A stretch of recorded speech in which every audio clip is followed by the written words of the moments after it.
Good morning once again. And as always, we are starting with the euro against the US dollar. In terms of financial releases, I would like to note the release of the Eurozone's final HICP rates later on today, which are expected to showcase easing inflationary pressures. But I think the most interesting part of today will most likely be the Fed's interest rate decision. The majority of market participants are anticipating the Fed to cut by 50 basis points. But in our view, as we said yesterday, we would not be surprised to see a 25 basis point cut. Nonetheless, under the assumption that the Fed may cut by 50 basis points, we could see the dollar weakening, which in turn could allow the euro, the pound, and the yen to strengthen against the US dollar, as well as the Aussie and the loonie.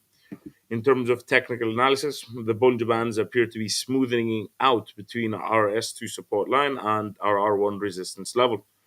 The S1 line that we had placed yesterday at 1.1120 appears to have been slightly violated. As such, I would simply readjust that S1 line, simply bring it lower at 1.110, and we could maintain a relatively sideways bias for the particular pair. This is a daily chart, so if we do move into the 4 hour, I think this would be a little bit more clear.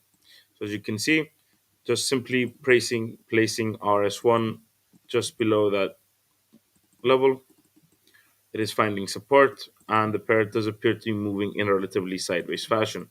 For our one, we have 1.120, for our two, 1.1325, and then for our three, 1.1425. Note the smoothing of the Bollinger Band, so the narrowing right around here, which might imply some low market volatility. The RSI is currently reading a figure of 60, which does imply a bullish market sentiment. But if you look, it declined from 70 and is moving closer and closer towards 50. So we could maintain that sideways bias as long as the pair stays between S1 and R1. Moving on to the US dollar against the JPY, you can see that it bounced off our S1 level, 140.15. The downward swing trend line continues to be valid. If the daily candle closes as it currently is, it would imply a hammer, which is a reversal formation. So we could see the pair potentially moving in a downwards fashion. Moreover, the RSI currently reads a figure of 37, which further tends to imply a bearish market sentiment for the US dollar against the JPY. As a reminder, we do have the BOJ's interest rate decision, which is set to occur on Friday morning, so the Asian session of Friday. For a bearish outlook, we would require the downward swing trend line to be maintained and not violated, in addition to a break below that S1 level for that to continue. For the pound, the CPI readings came in slightly better, which could allow the BOE with some leeway should they decide to remain on hold. I would attribute those CPIs to the strengthening of the British pound, in addition to the expectations of the Fed cutting interest rates by 50 basis points. Note that once it had broken our downwards moving trend line, it appears to be moving in an upwards fashion. It is now finding support on the mid-range of the Bollinger Bands. So I'm now seeing two scenarios. The first being a sideways bias, as we said yesterday, between 1.303 and R1 at 1.3260. But if it makes a break above R1, I would switch that sideways bias in favor of a bullish outlook. For today, I could be slightly bullish up until R1 at 1.3260.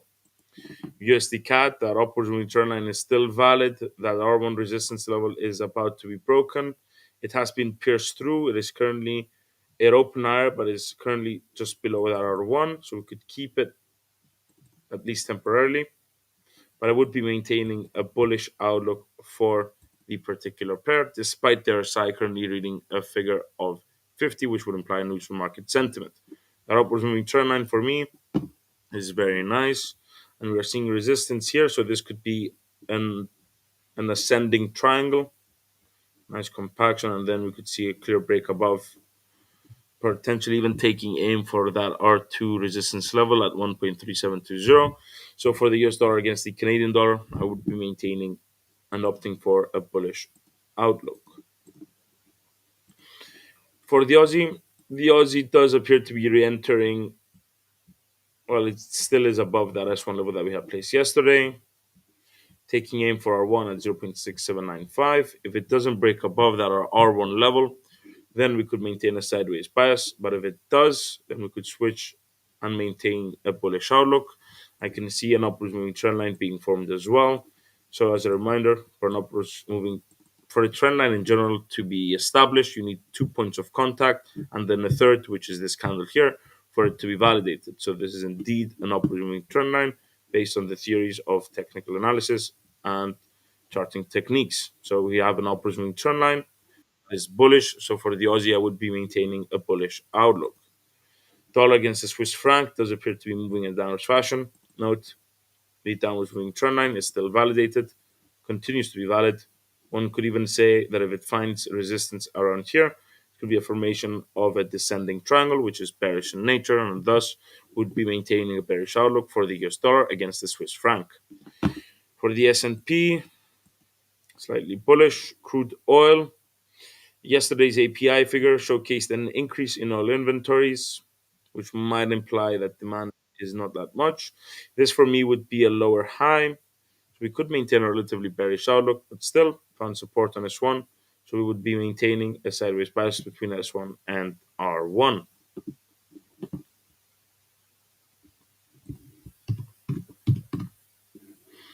So maintaining that sideways bias, Dow Jones, it is currently testing R1 at 41,660.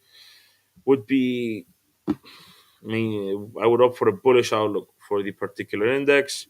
So usually the Dow leads, followed by the S&P and then the Nasdaq. So the S&P 500 does appear to be moving in an upwards fashion as well.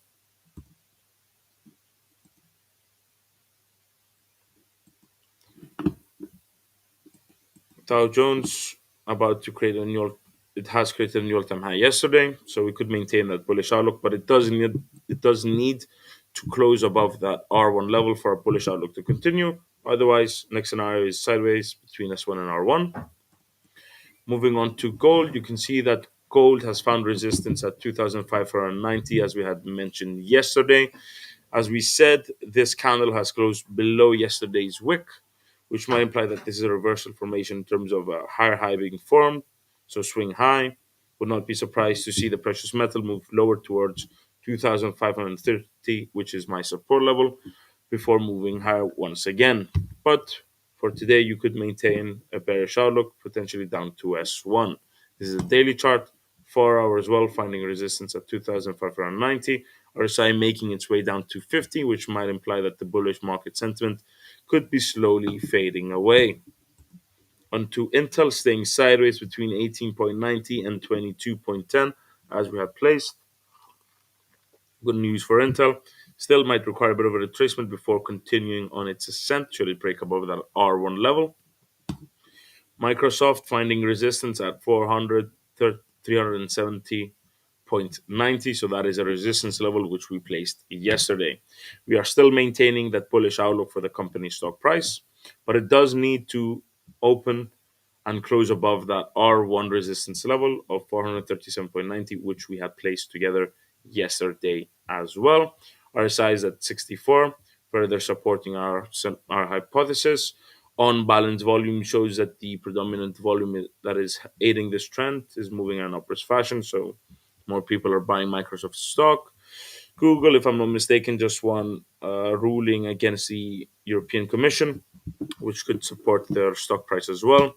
Nvidia on a 30-minute time frame, not looking that good. ExxonMobil yesterday we said that was the R1 level. So it has broken above R1.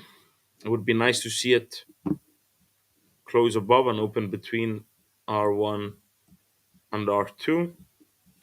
So this for me now would become S1, re-entering this sideways motion which we had mentioned. So it would be slightly bullish, but it would need to clear above 119.53 for that to be continued and to be maintained. One could attribute ExxonMobil's and oil's increase yesterday for geopolitical concerns, and in particular, the recent issues between Hezbollah and Israel, upon which there are allegations from Hezbollah that Israel blew up their pager phones, and now there are concerns about a wider escalation in the region. So concerns about oil supply, and thus ExxonMobil might be gaining. So that becomes S2,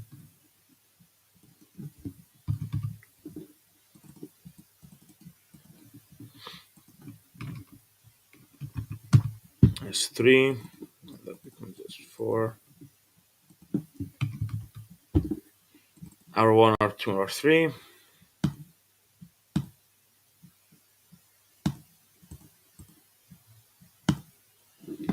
The Nasdaq is an interesting story. We are seeing the S&P and Dow Jones move higher, but it is currently in the reds. It's not a bullish engulfing pattern. High, lower low. I wouldn't be bullish for the Nasdaq just yet. So I would maintain a sideways bias between 18,385 and 19,995. For the FTSE, we can readjust if anyone would like to see a technical analysis on that. Tesla does appear to be moving in an upwards fashion. I would ignore that RSI, though it does imply neutral market sentiment. Yet you can see there's an upwards moving trend line being uh, formed and then confirmed. Ascending triangle would be bullish for Tesla's stock price. Target for me would be the R1 level, 271.27. I would like to see it validating this resistance level. McDonald's, swing high being formed, retracement down to 288 potentially before moving higher. Let's see. Deutsche Bank, still a sideways bias between 13.80 and 15.10. Let's look at Google. Show the euro.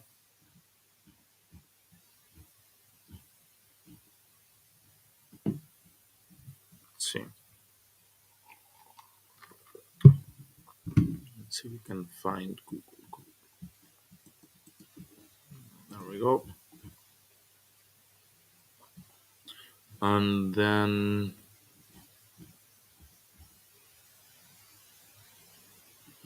not Glencore.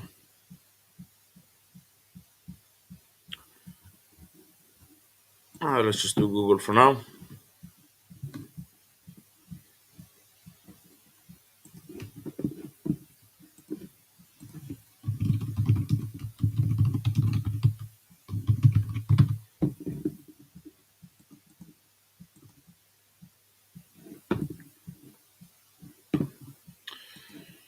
So Google, we are going to find, and we need to hunt for that support level.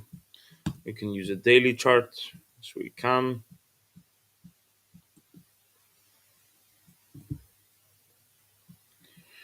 So I'm looking at this wick, price action here, opened and then moved lower, rested, so it found support, found resistance, then turned to support.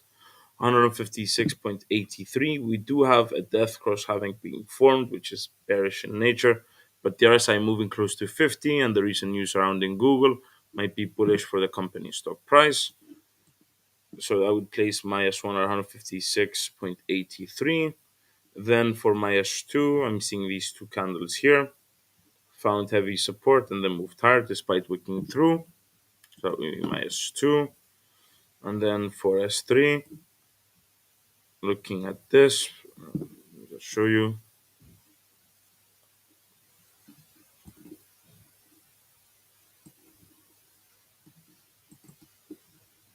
Note the closing and opening of these candles in this rectangle that I have showcased here.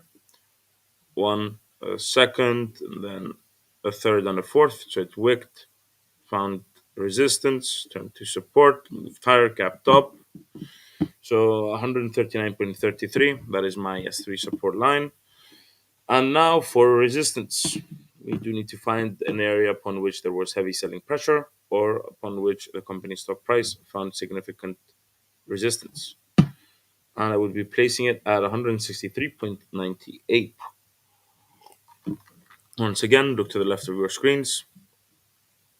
First touch, second touch, a third, and a fourth. Resistance found, turned to support, broke through, but still managed to support stock price. just a little bit before the bears took over and moved it lower, pushed the stock price lower. So 163.98 is my R1 resistance level.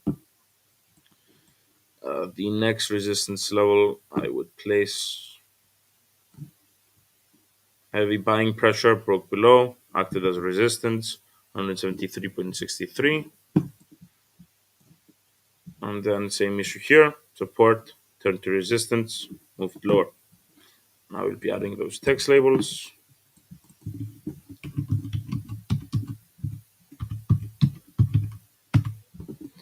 So that would be my S1 level, my S2, 148.18, and then 139.33 for S3.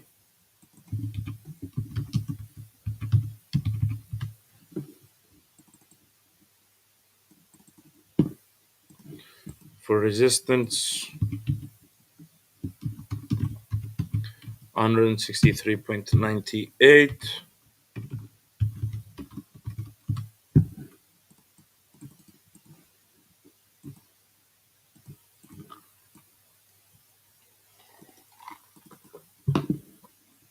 For R2, 173.63.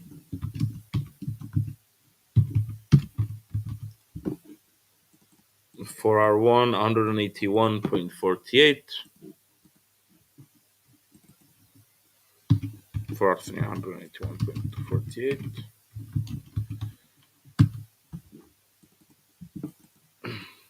So slightly bullish, but it would have to clear 163.98 for that bullish outlook to continue. Otherwise, sideways bias between 156.83 and 163.98. So we've done a lot of tech. So we've gone through a lot of our charts. We already have support and resistance levels that are still valid and can be used again and again. So given that we do have quite enough time, we can discuss the possible implications of the Fed's interest rate decision later on today, whilst we are also adjusting the S&P 500 daily chart in terms of technical analysis. So Fed funds futures has them priced in at 63% for a 50 basis point cut, whereas you have other analysts, including myself, implying and anticipating a 25 basis point cut. Now, the reason for the 50 is that it could send a signal to the markets that they're not behind the curve and thus could provide support and increase liquidity for loans, money being spent, etc. Essentially, the claiming that the battle against inflation has been won. There are two issues for me for a 50 basis point cut. As I've said yesterday, if you cut by 50, for me it would be more concerning, as it would imply that the Fed might be concerned about a potential recession scenario in the US economy. Realistically speaking, the issue was the ISM manufacturing and non-manufacturing PMI figures that were released that entered contraction territory. That is bad for the US economy, but it's not that bad to justify a 50 basis point cut, in my opinion. Instead, I would rather see the Fed cut by 25 and then in the press conference and the accompanying statement heavily imply that they're going to be cutting at least one more time by the end of the year and will continue cutting next year as well. Whereas cutting by 50, if they do that, then the scenario I'm looking at is potentially a more hold and wait scenario from the Fed. So trying to mitigate the impact from the accompanying statement and then in the press conference. So those are the two scenarios. I would be more happy and would be more confident in the US economy if they cut by 25 basis points, as it would imply that yes, we are going to cut interest rates because the economy does need some support, but it's not that bad for us to cut by 50. If they cut by 50, for me, they are concerned about a potential recession scenario. So we are going back to the S&P 500 and we are going to be looking at the technicals. So support is our old R2 level.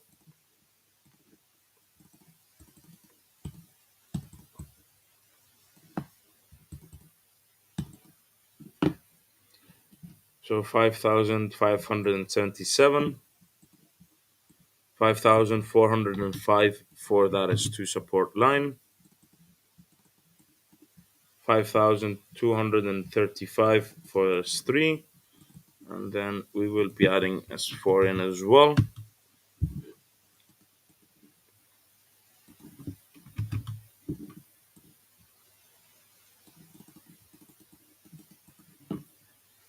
So this becomes S4,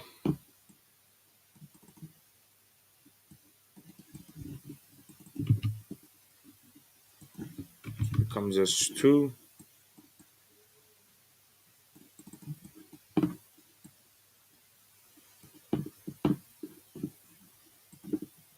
and for S1,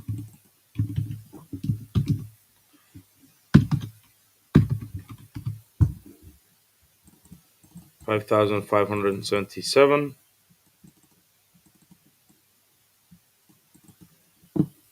for R1, 5,720. So that is the all-time high. Then we've left about $100 in between. So around 5,650, let's say.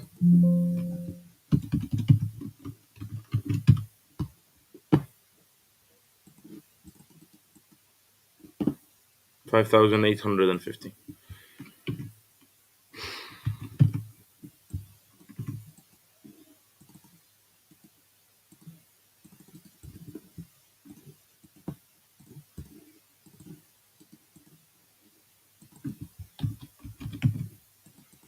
And then R3 at 6,000. Not that bad.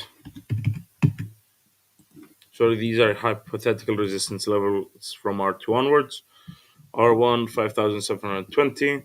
Now, if you'd like, you could draw an upwards moving trend line as well. More of a long-term upwards moving trend line further supports the bullish outlook for the S&P 500. The Dow Jones is about to make a new all-time high as well. If it does continue moving in upward direction, then it is followed by the S&P, and then lastly followed by the Nasdaq. Though the Nasdaq's technical analysis is a bit of a concern. Cat. So overall today, I think the main issue and the main conversation will be the Fed, 50 or 25. And then depending on that, I think if they cut by 25, I think they might want to mitigate the hawkish implications, the accompanying statement and the press conference afterwards.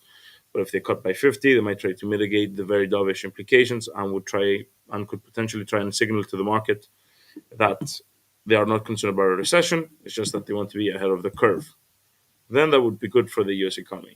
But if it looks rushed and if they look concerned, then I would be very worried about a potential recession scenario in the US economy.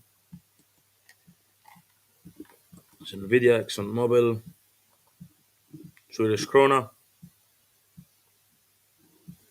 bearish, Euro Aussie. We can do the FTSE as well.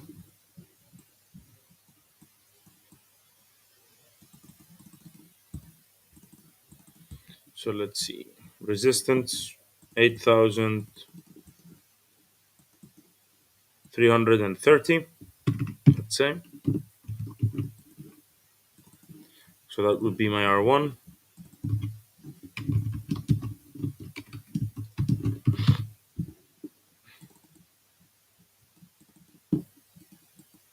For R2, 8,480.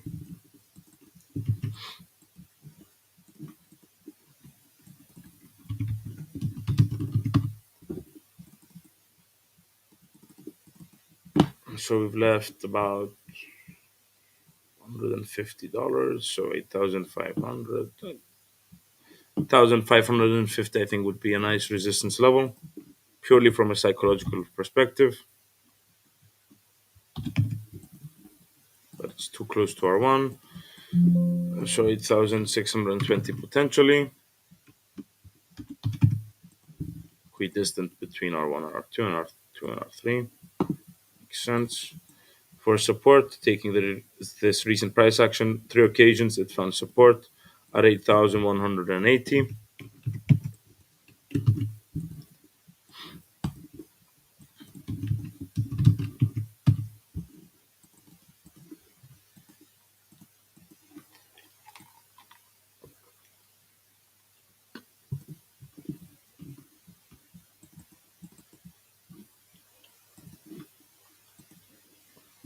For S2, 7,990. Be nice. But let's just make sure that that is indeed a resistance support level. Looking to the left, support level confirmed. And then 7,820, that is minus 3. Nice.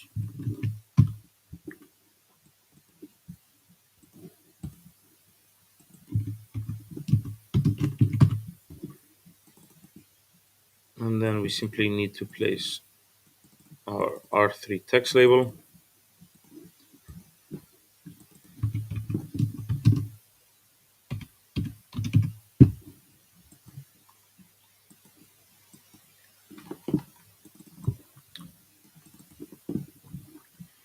In terms of technicals,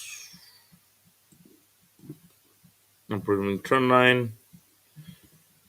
If it breaks below the upwards moving trend line, a sideways bias between S1 and R1. If it manages to stay above this upwards moving trend line, could opt for a bullish outlook, break above R1, potentially aiming for 8,480, which is RS2 support level. This one could say was a sideways moving channel. Broke below, false break above, drew the swing, back lower.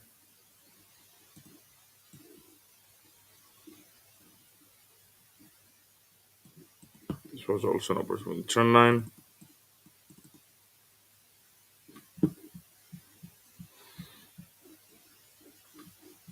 Sideways moving channel. Very steep upward moving trend line if I placed it, which could mean that the buying pressure may have been unsustainable. With the RSI actually at 50 now, I wouldn't be that bullish, but I would like to see the daily candle break below the upward moving trend line for me to maintain a sideways bias.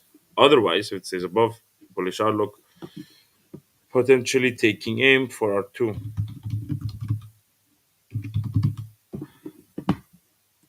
So we've essentially done the majority of instruments that one might be interested in. So we've done oil, the S&P 500, the Aussie, Loonie, cable, USD JPY, Euro USD as well, finding support, not too bad.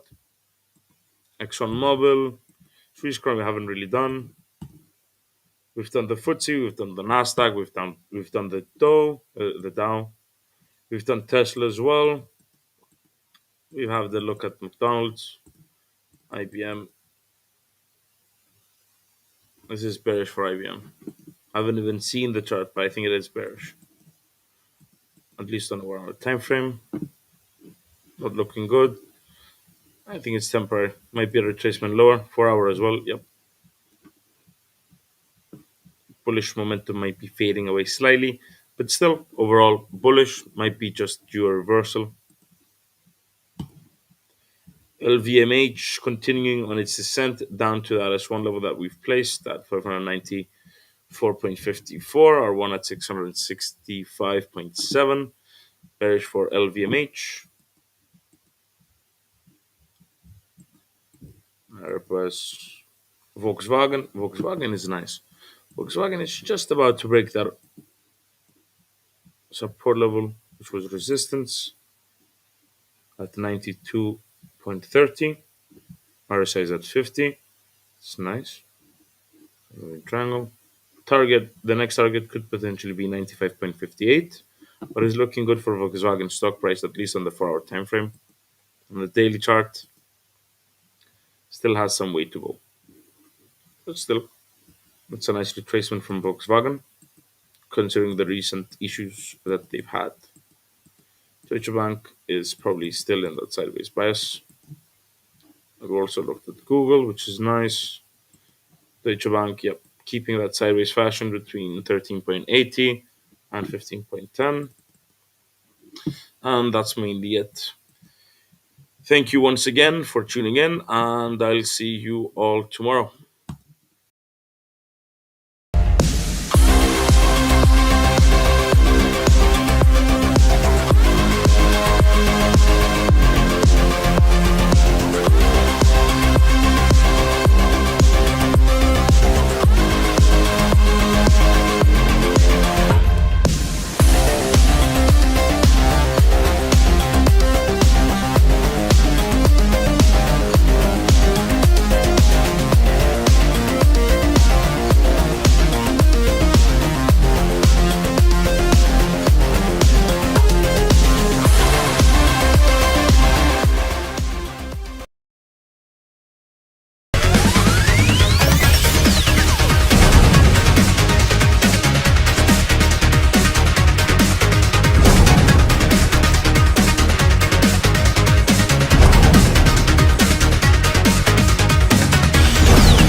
Before we kick things off, let's quickly go through the risk warning and disclaimer as well.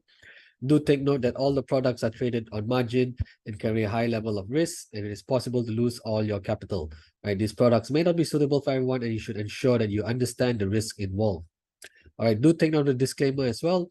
The information in this webinar should not be considered investment advice or investment recommendation, but instead educational material only. All right, so my name is Ketan Ramachandra. I'm an investment analyst here at Everest Fortune Group. So this webinar series is brought to you in a special partnership between IronFX and Everest Fortune Group, where we have been the finalists for Best FX and Equity Research for the following years, 2019, 2020, and 2021.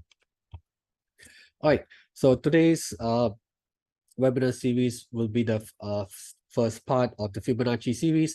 So we'll be looking at retracements. So we'll start off with the basics, of course. We'll look at how do we identify an ideal market structure?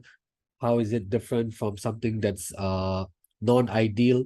Why is that important? Because when we are trying to use the Fibonacci retracement tool, we should be looking for ideal market structure or something that resembles as closely as possible to an ideal market, right?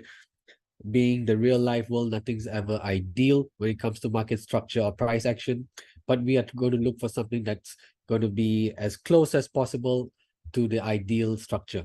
Then we will look at how we can follow the market structure so as to achieve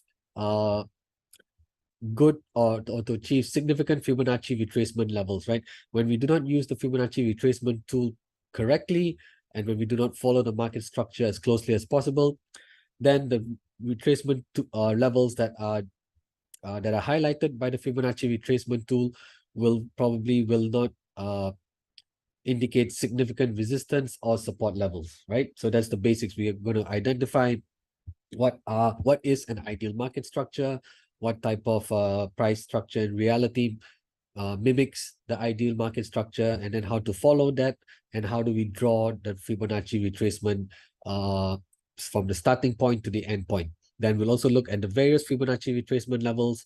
Then we'll also touch on the negative Fibonacci levels as well as the levels that are greater than 100%. All right, so if you have any questions along the way, do not hesitate to drop your questions in the Q&A box or the chat box. I'll be more than happy to go through your questions should there be any doubts along the way. All right, so let's start off with the ideal market structure. What is an ideal market structure?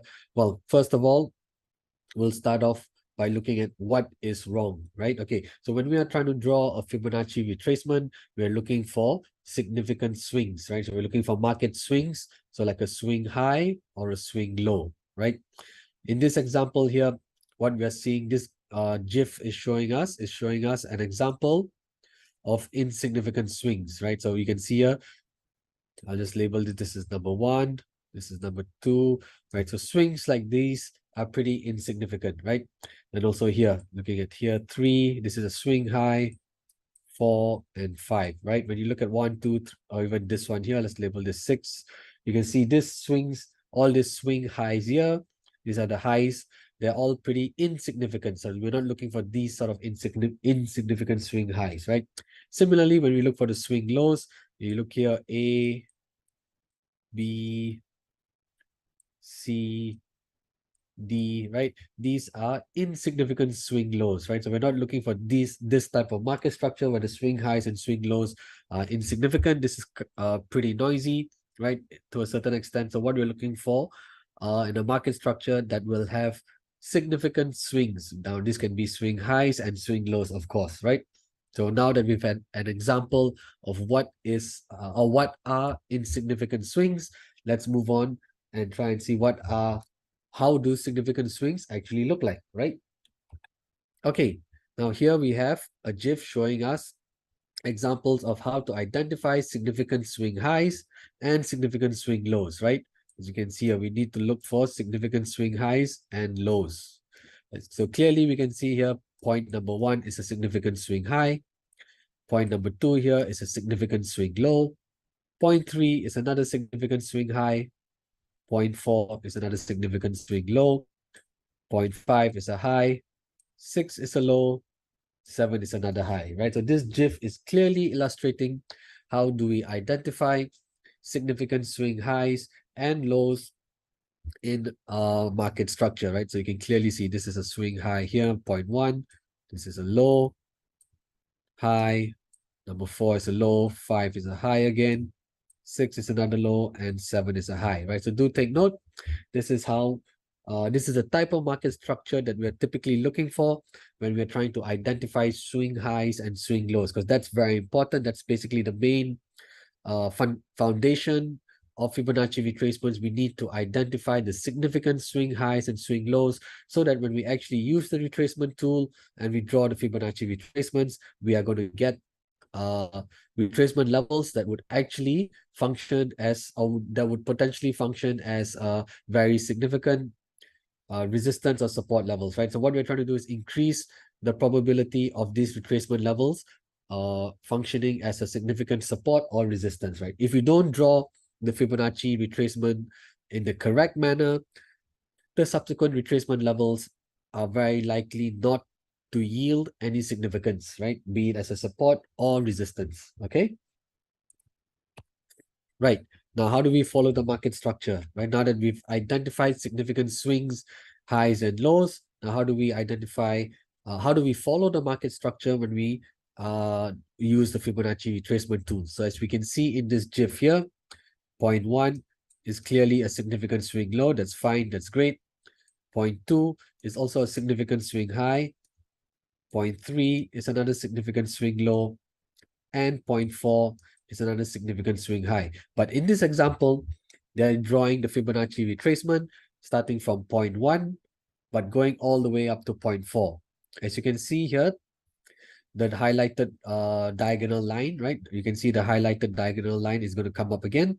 Now that highlighted diagonal line in blue, that is the trend line of the Fibonacci retracement tool, right? Fibonacci retracement tool. So when we start Fibonacci retracement, we always start from the left to the right. So when we're doing it for the upward part of the move, we're always going from bottom left to top right. Similarly, when we draw the Fibonacci retracement for the downward move, we're going to go from top left to bottom right. So do take note, this is another key aspect of how to use the Fibonacci retracement tool. We always go from left to right. So if it's an uptrend, if market structure is going up, right, we always go from point one on the bottom left to point two on the top right. Similarly, when we have a market structure that's showing a strong downturn, we're going to go from 0.3 to 0.4. That means we're going to go from top left to bottom right. Remember, Fibonacci is always left to right. Yeah. Whenever we are drawing the Fibonacci retracement tool, be it for the upward move or the downward move, we always go from left to right. So for the upward move, for the uptrend, we're going to go from bottom left to top right. And for the downtrend, we're going to go from top left to bottom right. Okay, that's another key aspect of using the Fibonacci retracement tool. All right, now going back to that trend line, remember I was talking about that can you see here this highlighted in blue, this trend line. Now in this example, they've started this Fibonacci retracement starting from 0.1 and ending it at 0.4. We can clearly see that the trend line is not capturing the market structure at all, right? We can see that there's plenty of gaps to the top of the trend line as well as to the bottom of the trend line. So in this type of market structure, the ideal Fibonacci retracement, right, to be drawn would be from 0.1 to 0.2. So when we draw it from 0.1 to 0.2, we can see that the trend line will capture the market structure much better than from 0.1 to 0.4. Similarly, when we're doing it for the downtrend, we'll start from 0.2 to 0.3. And when we do that, the trend line will capture the market structure very closely. So that's what we're looking for. We're looking for the trend line to capture the market structure as closely as possible, be it to the upside or to the downside. So that's how we know whether we've drawn the Fibonacci retracement using the correct starting and ending points. Do take note, if the trend line does not capture the market structure very well, that means it's quite likely we have not used the ideal starting and end points for the Fibonacci retracement, right? Okay, let's go on to the next slide. Now here, we can see we've identified 0.1 and 0.2. 0.1 is the starting point, 0.2 is ending point, and you can clearly see that the blue trend line has captured the market structure as closely as possible. Of course, there are going to be a little bit of gaps to the downside and to the up of the trend line, but in general, we can see that this trend line has captured the market structure very well. Now, similarly, if we had drawn the Fibonacci retracement from 0.0 to 0.1 here, right, we would have seen that the trend line would have captured this market structure very well as well, right? Would have captured this market structure pretty well, right? So this is what we are trying to emphasize and highlight. So be it for an uptrend or a downtrend, Fibonacci retracements, we always go from left to right. For the uptrend, so bottom left to top right. And for the downtrend, we start the retracement from the top left, and we end at the bottom right. Right, and the other aspect to take note of, or the important point to take note of, is the trend line must capture the market structure as closely as possible, be it to the downside or to the upside. All right, great. Okay, let's move on to the next slide. All right, so now that we've had a quick look of how to identify ideal market structure, how to identify significant swing highs and swing lows, and also we've also seen how to draw the Fibonacci retracement in a manner that is going to give us significant retracement levels, right? We have to identify significant swing lows here. You can see 0.0 is a significant swing low, 0.1 is a significant swing high, and 0.2 is another significant swing low. And similarly, when we choose the most ideal starting and end points, the blue trend line is very likely going to capture the market structure very closely, right? So do take note of that. All right, okay, with that, now we're going to look at the various Fibonacci retracement levels. Okay, for those of you who may be aware or have used the Fibonacci retracement tool before, so we know that this goes from 0 to 100, right? 0 to 100%. Right, so the retracement levels, as highlighted here, as you can see, or well, not highlighted, but as described in this image, you can see that the retracement levels run from 0% to 100%, right? So the key retracement levels are at 23%, 38.2%, 50%, the golden ratio of 61.8%, and the 78.6%. So there's 1, 2, 3, 4, 5 key retracement levels, right? So when we talk about the Fibonacci retracement levels, we're talking about the 5 key retracement levels running from 0 to 100, and they are, right, 23%, 23.6% to be precise, right? 38.2%, 50%, 61.8, which is the golden ratio, of course, and we end up with 78.6%, right? So do take note, these are the 5 key retracement levels: 1, 2, 3, 4, 5. 23.6%, 38.2%, 50%, the golden ratio 61.8%, and of course the 78.6%. Now, in this example, we have started this retracement from point 1, the starting point 1, right? And the ending point 2. So do take note, Fibonacci retrace, the starting point of the Fibonacci retracement will always indicate 100%, and the ending point will indicate 0%. So conversely, if I were to draw the Fibonacci retracement from this part here, let's just identify this swing low as 0.4. Now, let me just tidy this up a little bit. Right, let's just identify this swing low as 0.3 and this swing high as 0.4. So when I draw the Fibonacci retracement starting from 0.3 to 0.4, my starting point is going to show me 100%, and the ending point is going to show me 0%, right? Just like how we see here on this downtrend, right? On the downtrend, we start from top left and we end at bottom right. Conversely, for the uptrend, we start at bottom left and we end at the top right. So starting point is always 100% and ending point is 0%, right? And the key retracement levels, like I said, are the 5 key retracement levels at 23.6%, 38.2%, 50%, 61.8%, and 78.6%. Now, in this example, we're also showing Fibonacci levels that are greater than 100% and lower than 0%, right? So the negative retracement levels are the key retracement levels at the negative point are negative 27.2 and negative 61.8%. We'll touch on this a little later. Similarly, extension levels that are greater, Fibonacci levels that are greater than 100%, the key levels are 127.2% as seen here, and what is not seen is at 161.8. But for now, let's just focus on the retracements, right? So 23 to 78.6, right? So as I mentioned, we started at 0.1. We started this retracement, right? We started this retracement at 0.1, 100%, and we end at 0.2, which is 0%, right? So we can only start this once the price has formed the swing low. So basically, we're waiting for price to make this significant swing low here, come up here, maybe the first after the first 1 or 2 candles or 3 candles, depending on your time frame.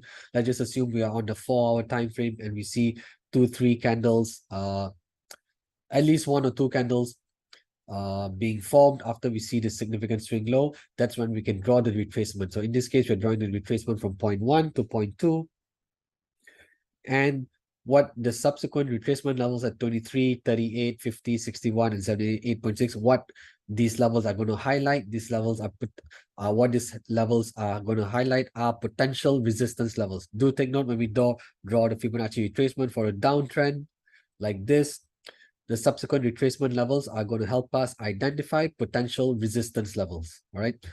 Conversely, when we draw the Fibonacci retracement for the uptrend, right, we're going to start from 100% and at 0. What the subsequent retracement levels tells us is going to highlight to us is our potential support levels, right? So we got 23.6%, 38.2%, 50%. So for the uptrend, the retracement levels are going to highlight potential support levels, and for the downtrend, the retracement levels are going to highlight potential resistance levels. Okay, right. So as you can see here in this example, 23.6% didn't offer much resistance, right? You could see price just stalling briefly here before going higher. Where it does seem to have run into resistance Okay, then after that 38.2%, we can clearly see uh, price breaking above 38.2% as well. Where price failed to break above is at the 50% retracement, right? Clearly, we can see a price has failed to break above the 50% retracement. So this is a major resistance for price for this current example. So we can see just because we have a retracement level at 23.6% and 38.2% does not mean that price is going to stall at this level and reverse and drop lower, right?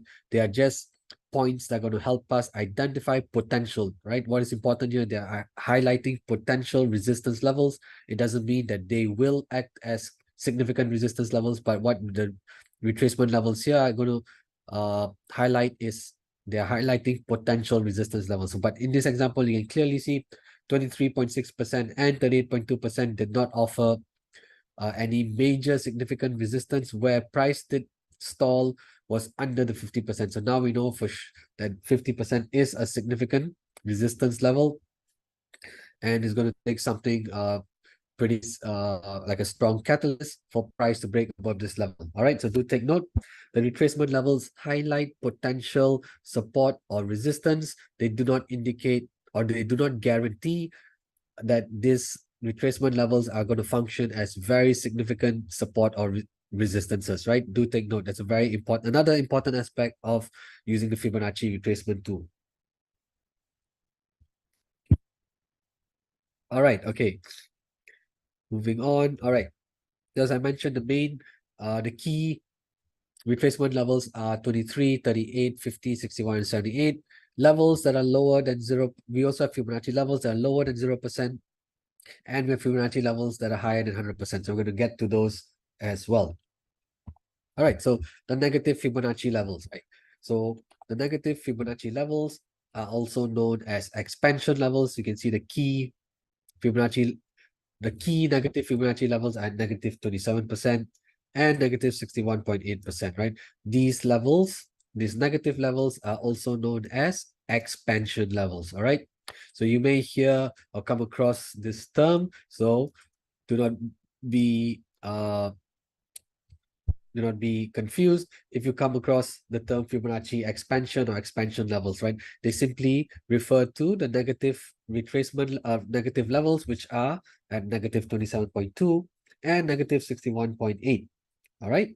Okay. So these are the key retracement levels for the negative at the negative end, and they are also known as expansion levels. Now, how can we use this? Okay. How can we use these expansion levels? Well, first, right, you can see we started this retracement from point 1 here, and we ended at point 2, right?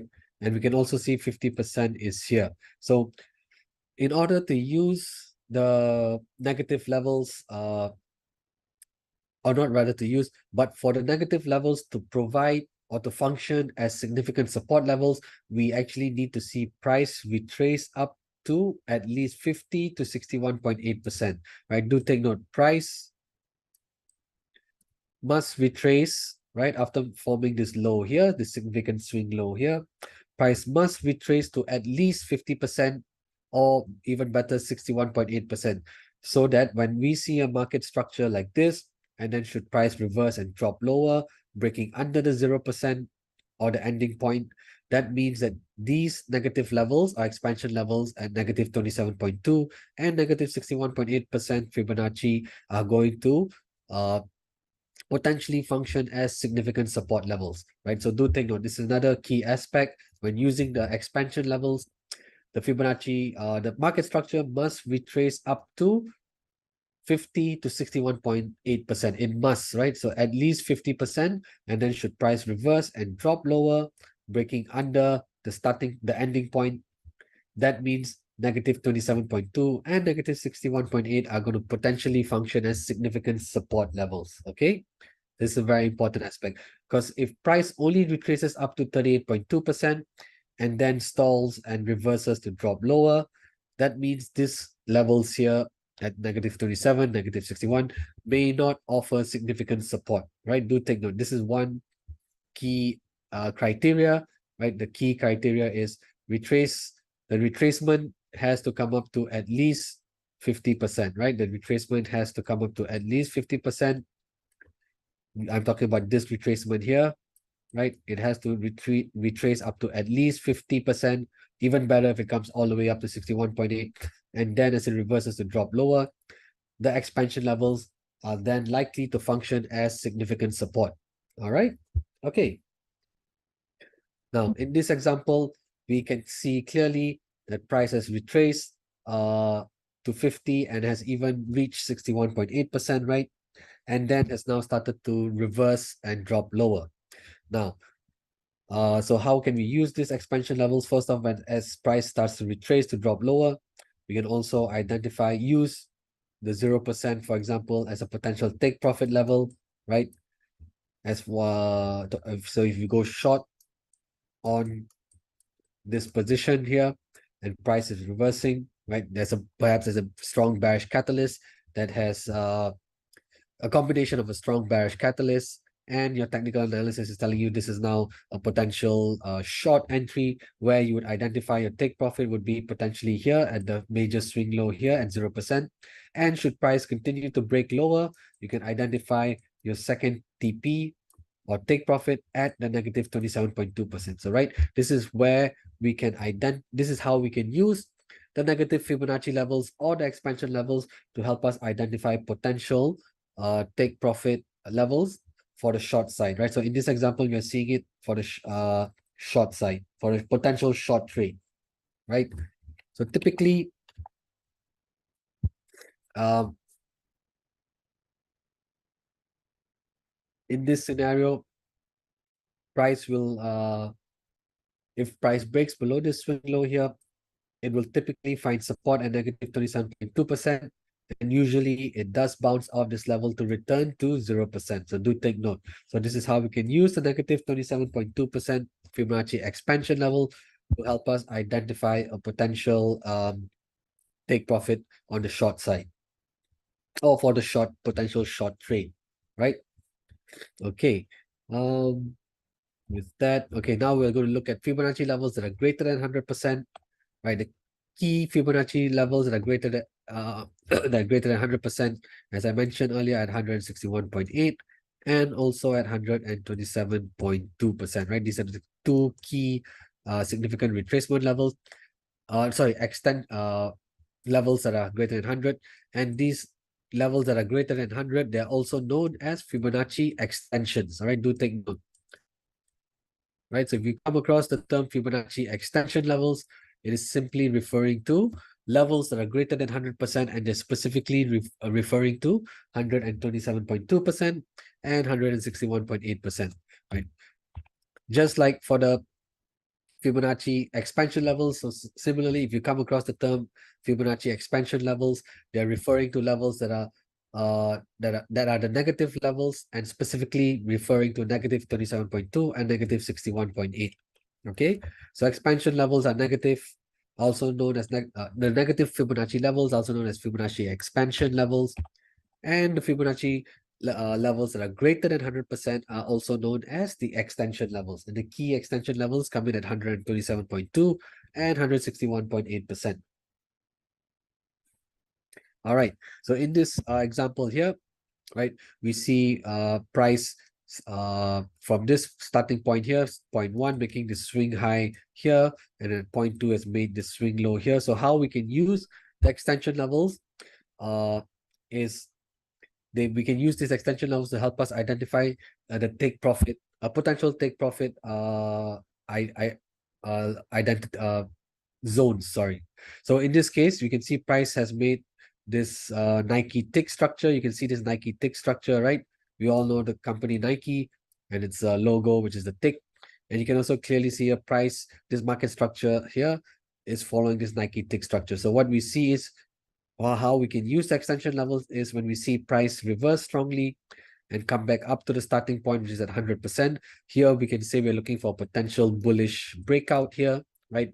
We have our technical indicators telling us that this is a strong bullish move.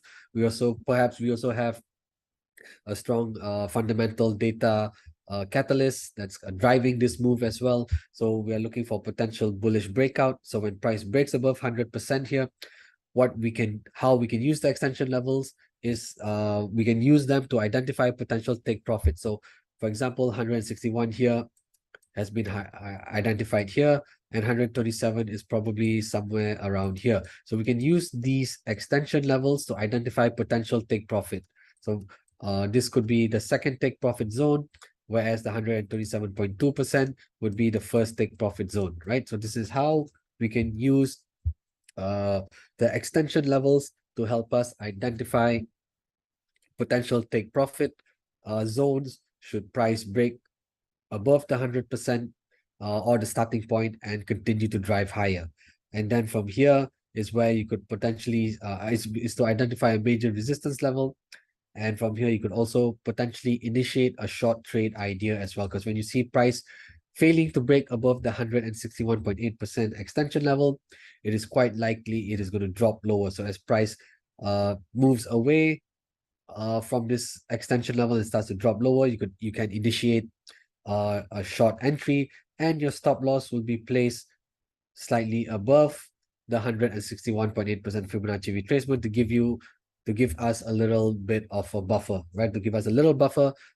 So should price retrace back to the 161% as you can see here, but because we've kept our stop loss slightly above the extension level at 161%, it allows us to remain in the trade, and should price continue to drop lower, we can benefit from this potential short trade idea as well. So you can see how the extension levels can be used to identify potential take profit zones to the upside.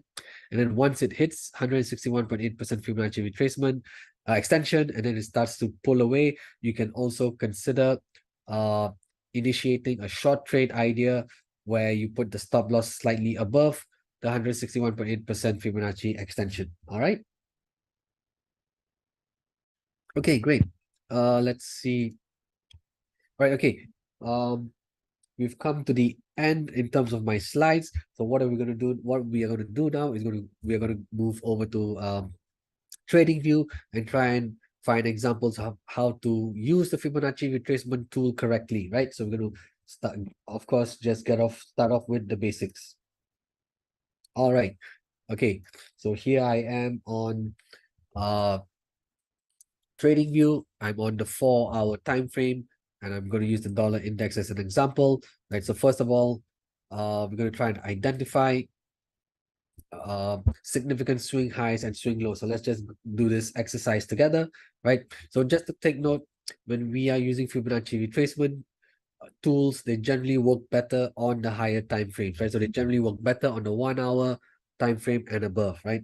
You can use them on the lower time frames as well, 30 minutes, 15 minutes, but they may not offer the same level of support or resistances as when we use them on the higher time frames. So do take note uh, about this aspect of using Fibonacci retracements, right? They do tend to work better on the higher time frames, such as 1 hour and above. All right. Okay, so first of all, we do a simple exercise on trying to identify significant swings, right? As we saw in the slides earlier, right? We saw examples of insignificant swings, and now we're going to look at examples of significant swings. So this is I'm on a 4-hour time frame for the dollar index, DXY.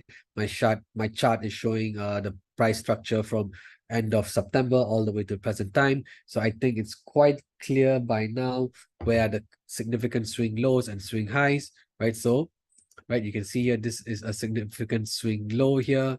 Okay, maybe hang on. Right, let's start off with swing highs. We can see this is a significant swing high. This is also another significant swing high here. This is another significant swing high. This is another high. This as well. This as well here, right? So 1, 2, 3, 4, 5, 6, right? These are generally how we would identify significant swing highs, as this one here as well. So the red circles are, I'm highlighting the significant swing highs in red. And now I'm going to highlight the significant swing lows in green. So you can see here, this is a significant swing low. This is another swing low here as well. Here, here, here, and of course here, right? So what we're actually trying to look for, right, is I'm going to now just use a different color. So we're going to look for significant swings, right? So you can see when price makes a very strong V-shaped move here like this, as highlighted in the orange line, right? You can see that this is a very significant V-shaped move, right? And this tells us this is a significant swing low, and this is a significant move. Similarly, uh, right, when I draw the swing high from here, we can see this is an inverted V shape, right? We can see a very clear, significant swing high with a strong inverted V shape as well. Similarly, for this downside, we see a strong V shape here. And then for this swing high here, we can see generally the pattern I'm trying to get at. You can see that this is another inverted V. Similarly here, this is a strong V shape pattern here, swing, another strong inverted V shape here, another strong inverted V shape here, strong V-shaped pattern here to signify the significant swing low. Another one here, inverted V-shape to indicate the swing high. Another strong V-shaped pattern here to indicate the swing low. And this high here, low here, high here as well. This is also a pretty significant swing low bounce here. And of course, this significant swing low over here. Right, so you can clearly see how we can identify major swing highs and swing lows, right? That's important, right? So as you can see here, I'm just going to leave this on for a bit before I erase it. So you can clearly see the green circles highlighting the significant swing lows, whereas the red circles are highlighting the significant swing highs. And you can see by my orange uh, V shapes as well. We see an inverted V shape as well as the regular V shape that show us the size of the move, right? We're looking for significant swings and lows and highs, and the size of the move can be is highlighted by my orange brushes, right? You can see that the moves are very significant. So this is how we identify swing highs and swing lows, so that we are able to identify ideal starting and ending points for the Fibonacci retracement, right? Okay, so now I'm going to clear all of this, and I'm going to show you how we can draw the Fibonacci retracement for these swing highs and swing lows. All right, so we'll start with here on 29th of September and we'll end here on 3rd of October. Okay, so for those who may not be familiar with the Fibonacci retracement tool, the icon looks something like this, right? So you'll see 4 lines and you'll have the bubble here as well, the circle here on the left and on the right. So if you highlight it, it'll show you depending on whatever platform you're using. But if you're using a trading view, right? If you highlight over this icon here, it'll tell you Fibonacci retracement. So that's what you want to use. So we click on that, and we're going to start with the absolute low point here. Okay. So I'm just going to zoom in a little bit. Right. So I'm going to just zoom in a little bit. So this is my starting point, right? So remember, for this is an uptrend. So Fibonacci retracement always goes from left to right. Since this is an uptrend, we're going to start from the bottom left and we'll end at the top right. Okay, I'm going to pull up all the Fibonacci levels here. So this gives me the negative levels, the positive levels. Remember, negative levels are called expansion levels, and levels greater than 100 are called extension levels. Okay, right. Okay, but with that, I'm just going to focus on the retracement levels in this example, right? So as not to overcomplicate things. So I'm going to get rid of the extension levels as well as the expansion levels, right? And we're just going to deal with the retracement levels going from 0 to 100%, right? So then this is much more clear. So when we draw the Fibonacci retracement from this uptrend here, bottom left to top right, and as price is coming down, these retracement levels are going to potentially are going to highlight potential support levels, right? Now, whether these levels truly function as significant support levels, we can only tell when the move plays out. But generally, it does help us to identify potential support areas. So as price has made this swing high here and started to come down, we can see that price did find decent support at a 23.6%, retracing higher before falling lower. Then again, you can see here, it did find a little briefly found support here at 38.2%, again at 50, then also strong, pretty strong support here, 61.8%, 78, and then finally 100 down here, right? So you can see clearly in this example here, price did seem to find support at almost nearly every single retracement level. Now, this doesn't always happen to be the case, right? There, as we saw in the slides, right, there can be cases where price will just simply break through the 23, 38, maybe even the 50, and then find support at the 61.8%. So do take note, in this example here, we do see price to have clearly found support at each of the retracement levels, right? Okay, this was an example for the uptrend. Now I'm going to draw a Fibonacci retracement for the downtrend, right? So this was the uptrend, bottom left to top right. We can clearly see here, this is a strong move down. We have a nice significant swing high here on 3rd of October, and we have a significant swing low here on the 12th of October, right? So we're going to start this retracement from here. Remember, whether it's a uptrend or downtrend, we always go from left to right. So since this is a downtrend, we'll start from, oops, hang on. We'll start from the top left and we'll end down here on the bottom right. So in this example, we can clearly see price has broken through 23, 38, and 50% very easily, right? Very easily. These retracement levels here did not offer a hint of resistance at all. Where it did finally run into resistance was at 61.8%, right? And then after that, over the next half a day or so, price briefly broke above the 61.8 as well before dropping lower. So you can see where price found major resistance in this example is at the 61.8%. Do remember over here when we did the Fibonacci retracement on this uptrend here, we could see price finding support at every single retracement level.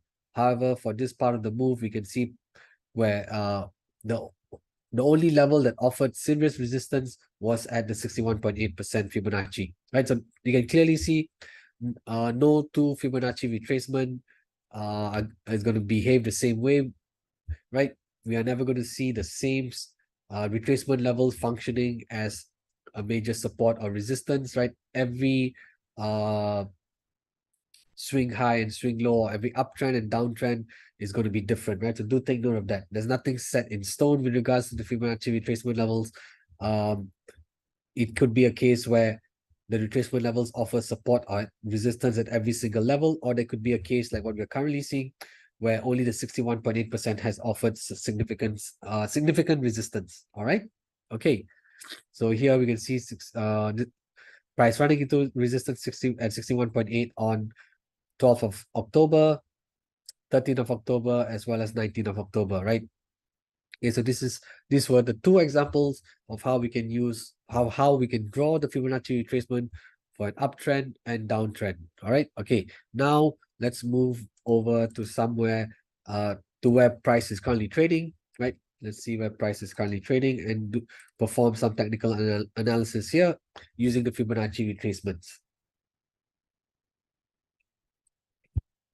All right. Okay. So once again, before we try and draw the retracements, let's do a simple exercise where we can try and identify the significant swings, right? Okay, so this is a green. All right. So we can see here, this is a pretty significant swing low here on 29th of November. Another significant swing low here on 15th of December. This significant swing low here on 28th of December. So when we look at end November till now, we can see 3 significant swing lows when we're on the 4-hour time frame. All right. Okay, now I'm going to try and identify significant swing highs. Right. You can see here, this portion here is a pretty significant swing high here. And over here, okay, price has not yet played out, but you can generally see the top of this wick is another significant swing high as well. Right. Okay, so let's just say, okay, let me just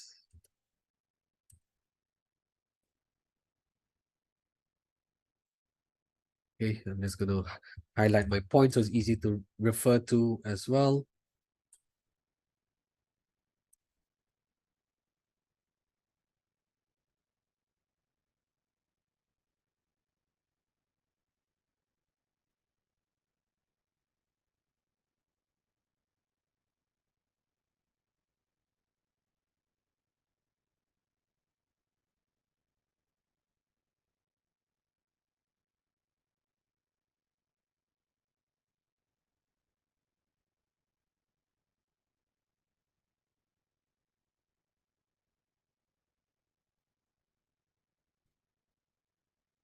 All right, so let's work with points 1, 2, and 3 first. All right, let's work with the first 3 points.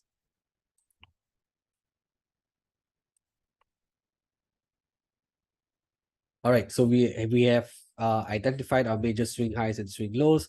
So let's just focus on the first 3 points. So for this upward trend here, we would be actually technically we would have highlighted this as point 2 because as price was pulling down, we have highlighted this as point 2. So we'll take this in step by step. So we'll start the retracement for this uptrend here from point 1 to point 2, right? You can see here in this example, as price was pulling back, 23.6% did not offer any support at all. 38.2, not really, because we can see the wick extending way beyond the 38.2 and even dipping below the 50%. So where it did find support here in this example was around the 50% Fibonacci retracement, right? Because we can see here the body of the candles actually closing underneath the 38.2%. And we can also clearly see the wick extending beyond the 50. So where price did find support in this example was at 50% before going higher.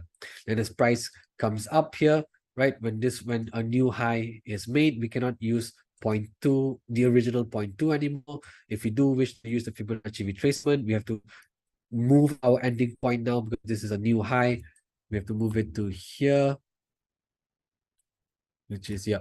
And in this sense, you can see the trend line, right, is capturing the market structure quite well, right? Is not as ideal, as perfect as what we saw here at the first go. You can clearly see the trend line has captured the market structure very well. But even when it makes this second high here, we can see that the trend line has captured the market structure quite well. So we can still use this. So similarly here, 23.6% did not offer any support.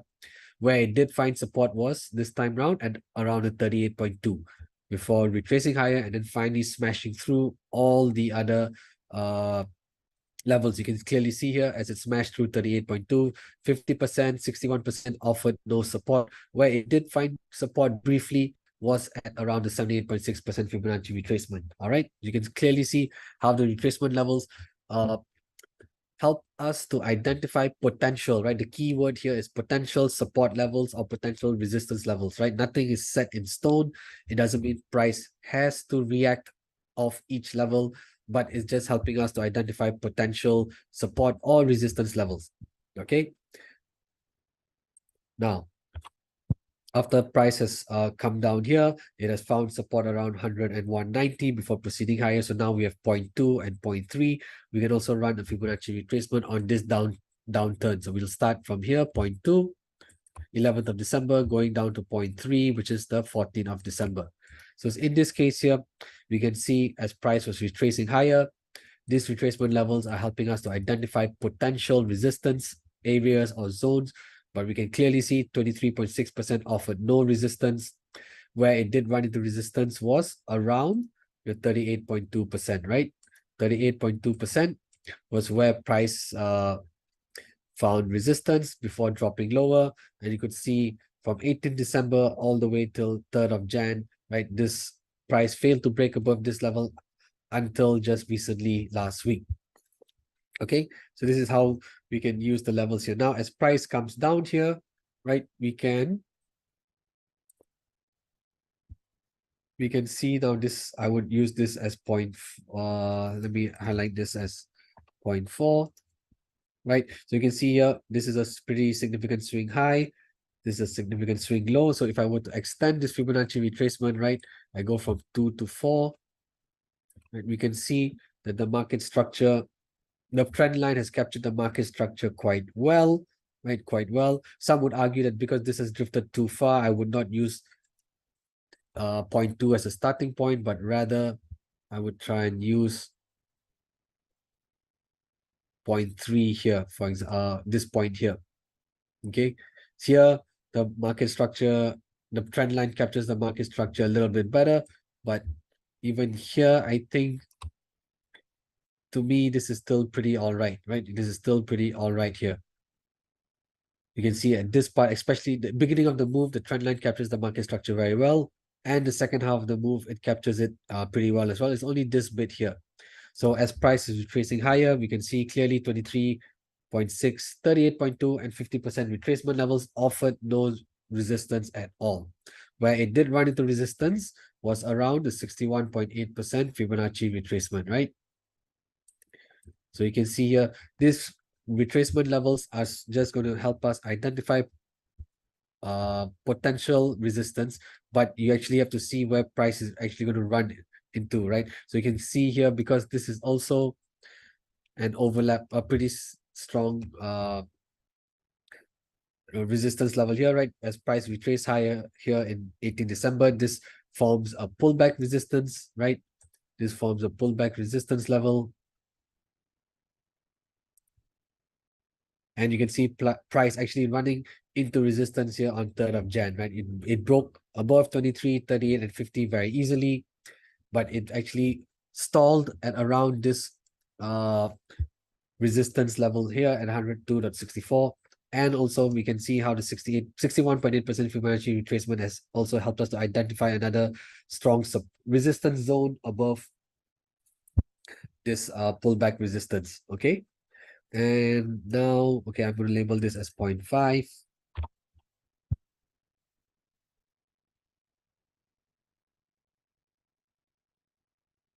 So in this case, I'm going to run the Fibonacci retracement from 0.4, this swing low, ending with this high here at 0.5. Now, as price is let me get rid of this. Right now, as price climbed as high as or briefly going above 103 and then pulling back sharply, you can see that as it was falling down, 23.6% offered no resistance. 38.2 is a level where we did find a little bit of resistance, right? But actually, you can see it actually go beyond. So where it found support, where it found support was slightly above 50%, right? So the major support for the dollar index now is actually at around 102.10. And we can also see that 50% is still offering, is also still suggesting another strong support zone should price break underneath 102.10, right? So do take note, these are the key support and resistance levels for, okay, of course, now with price breaking above it, I would have to adjust my resistance to this level here. I'm going to use the body of the candle so we can see the major resistance at 102.74 and major support at 102.10. All right. So so we've covered Fibonacci retracements today, which is part 1 of the Fibonacci series, masterclass series, right? So do look out for part 2 coming up next week, right? So where we will be building on retracements, right? We covered a little bit of extensions and Fibonacci expansions today as well. Do take note, expansions are the negative levels and extensions are the levels greater than 100. We covered a little bit of that as well. And in part 2, we're going to delve a little bit more deeper into them. All right. So just to recap, today we had Fibonacci retracements. Do remember we're looking out for significant swing highs and swing lows, right? Such as these, right? We're looking out for significant swing highs and lows. Where did it go? Where's my brush? Right. Such as these, right? This is a significant swing low. This is a significant swing high. Another significant swing low.